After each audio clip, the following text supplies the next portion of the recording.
ঈদের ভিতরে দৌড় দিয়া ফেরিঘাটে একটা বাস অ্যাক্সিডেন্ট হয়েছে, সবাই তো দেখছে। ওই বাসের ভিতরে একটা মা সন্তানটারে জানালা খুইলা মা সন্তানটারে ধাক্কা মাইরা উপরে উঠাইয়া দিছে। ওই সন্তানটা সাঁতার কাটতে কাটতে উপরে উঠা সাংবাদিকরে কয়, আমার মায় কোথায়, আমার মায় কোথায়? ও সাংবাদিক ভাইরা, আমার মায় আমার ধাক্কা মাইয়া উপরে উঠাইয়া দিছে। ওই সন্তানরা পানির দিকে তাকাইয়া ডাকতে, মা তুমি কার কাছে আমার রাইখা গেছো? মা তোমা আমি কারে মা কইয়া ডাক দিব? তোমা আমি কার সাথে ঢাকায় যাব? তোমা আমি কার সাথে বাড়িতে যাব?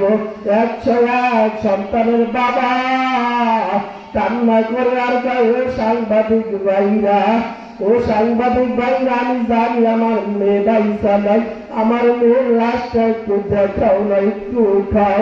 আমি বাবা,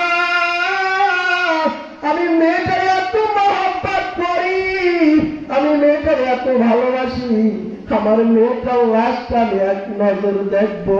ও সাংবাদিকরা, মেয়ের বাবা পাগল হয়ে গেছে।